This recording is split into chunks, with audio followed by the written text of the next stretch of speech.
Register ये एक ऐसा कंपोनेंट है जिसका इस्तेमाल किसी भी सर्किट में करंट की मात्रा को कम करने के लिए होता है। इसीलिए इस चीज़ का कैलकुलेशन आना बहुत ही ज़रूरी है कि हमें किस जगह पे किस वैल्यू का रजिस्टर इस्तेमाल करना है। क्योंकि अगर आपने कहीं पे ज़्यादा वैल्यू का रजिस्टर इस्तेमाल किया तो वहाँ करंट की वैल्यू इतनी कम हो जाएगी कि आपका सर्किट सही से काम ही नहीं करेगा। और अगर आपने कहीं पे कम वैल्यू का रजिस्टर इस्तेमाल किया तो वहाँ करंट की वैल्यू इतनी बढ़ जाएगी कि आपका सर्किट जल भी सकता है। तो आज के वीडियो में आप बहुत ही आसानी से रजिस्टर की वैल्यू कैलकुलेट करना सीखने वाले हो। रजिस्टर का इस्तेमाल किसी भी सर्किट में हमेशा सीरीज में होता है। ऐसा इसलिए है क्योंकि करंट हमेशा सीरीज में सभी कंपोनेंट्स में सेम होता है। मतलब इसमें जो करंट पास हो रहा है वही करंट इसमें से भी पास हो रहा है और हमें करंट ही तो कम करना है, इसीलिए इसे पैरेलल में यूज करना है, कोई भी लॉजिक नहीं है। मान लो अगर हमें कोई 3 वोल्ट की एलईडी को 12 वोल्ट पे चलाना है, अगर हम इससे सीधा सीधा जोड़ दें तो हमारी जो एलईडी है वो खराब हो जाएगी। इसीलिए हमें इसके सीरीज में कोई ना कोई रजिस्टर जोड़ना होगा जो इसके अंदर जाने वाले करंट को कम कर सके। अब अगर आप ध्यान दो तो ये एलईडी भी एक लोड है और हर लोड का अपना एक रेजिस्टेंस होता है। तो इस सर्किट में हमने इस एलईडी को इसी के बराबर के एक रेजिस्टेंस से रिप्लेस कर दिया है आसानी के लिए। और ये जो रेजिस्टेंस है ये पहले था ही, तो इसको हमने नाम दिया है R1 और इसको R2। और क्योंकि ये दोनों सीरीज में कनेक्टेड है तो हमने जो इनका इक्विवेलेंट रेजिस्टेंस है उसको नाम दिया है R। यानी कि R इक्वल टू है यहाँ पे R1 प्लस R2। अब देखो, एक लोड के बारे में जानने लायक 4 चीज़ें होती है। पहला है उसका वोल्टेज, मतलब कितना वोल्टेज वो लेता है। दूसरा, कितना करंट वो लेता है। तीसरा उसका रेजिस्टेंस और चौथा उसका वाटेज यानी कि पावर। अब अगर हमें ये कैलकुलेट करना है कि इस लोड के सीरीज में हमें कितना रेजिस्टेंस जोड़ना है ताकि ये खराब ना हो, इसके लिए हमें इन चारों में से कोई 2 चीज़ मालूम होनी ही चाहिए। कोई भी 2, चाहे ये दोनों, चाहिए दोनों, चाहिए दोनों, मतलब कोई भी 2। तो हमें यहाँ पे इसका वोल्टेज मालूम है 3 वोल्ट। अब सपोज करो इन दोनों में से हमें इसका करंट मालूम है। इसका जो करंट है वो है 10 मिली एम्पियर।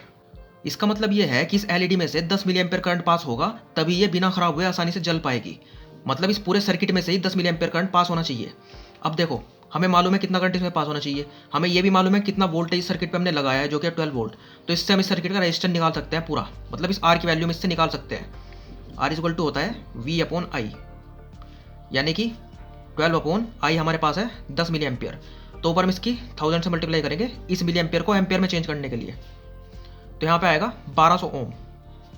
इसका मतलब इस आर की वैल्यू 1200 ओम है। लेकिन हमें तो R1 की वैल्यू चाहिए थी, तो R1 की वैल्यू निकालने के लिए हम क्या करेंगे, सीधा R में से R2 माइनस कर देंगे तो हमारा R1 निकल जाएगा। इसका मतलब हमें R2 भी माइनस होना चाहिए, मतलब इस एलईडी का रेजिस्टेंस भी हमें मालूम होना चाहिए। इसका रेजिस्टेंस निकालना बहुत आसान है। रेजिस्टेंस इक्वल टू वही होता है V अपॉन R। एलईडी का रेजिस्टेंस वो सॉरी वोल्टेज कितना है 3 वोल्ट, अपॉन इसमें करंट कितना पास होता है 10 मिली एम्पियर। तो वही इनको डिवाइड कर देंगे, ऊपर 1000 से मल्टीप्लाई, यानी कि 300 ओम। इस एलईडी का रेजिस्टेंस है वो है 300 ओम। अब हमें इसका रेजिस्टेंस निकालना है R1 का, तो हम सीधा इसे 1200 में से माइनस कर देंगे। तो 1200 माइनस 300 बराबर 900।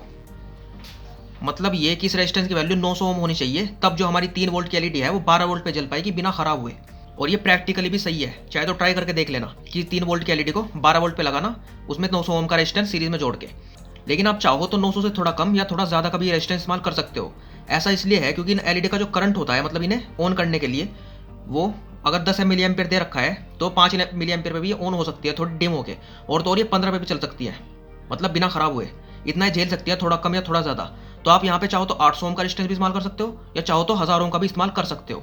अब मान लो हमें इसी एलईडी को 220 वोल्ट एसी से चलाना है और हमें इसका पावर मालूम है, अब की बार मतलब वोल्टेज मालूम है और पावर मालूम है। V इक्वल टू है 3 वोल्ट और इसका जो पावर है वो है 30 मिली वॉट।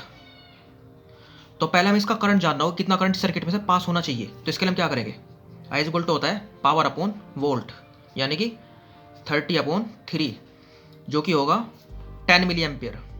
तो पावर और वोल्ट अगर हमारे पास ये 2 चीज़ है तो हम आसानी से कितना करंट एलईडी खाती है निकाल सकते हैं।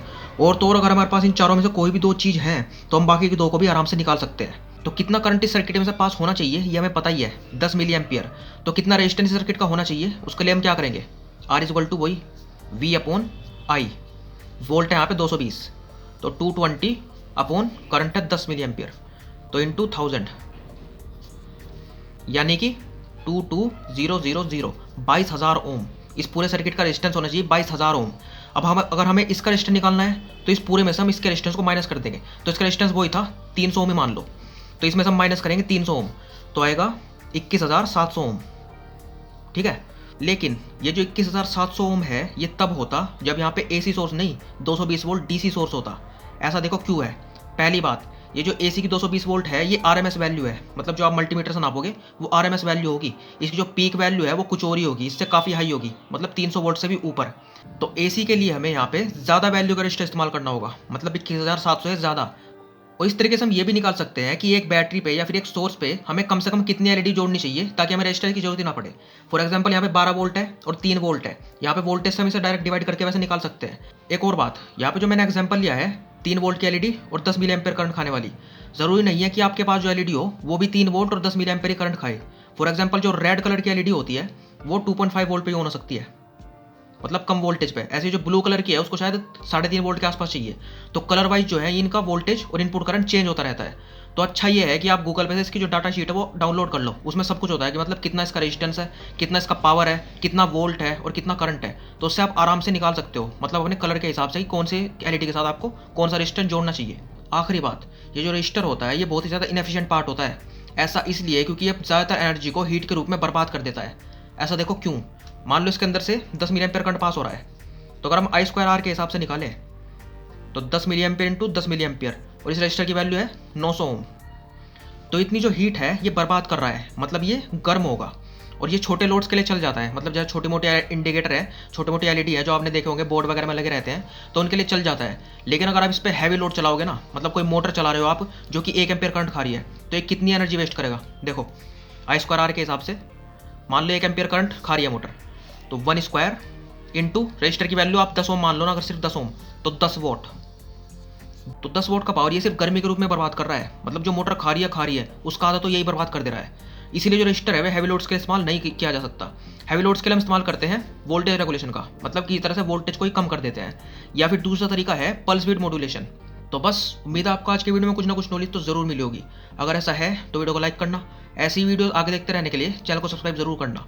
और अगर आपको अपने किसी टॉपिक की वीडियो बनवानी है तो उसे आप कमेंट कर सकते हो। और अगर इस वीडियो में भी कुछ ऐसा रह गया जो कि आपको समझ में नहीं आया, उसे भी आप कमेंट कर सकते हो।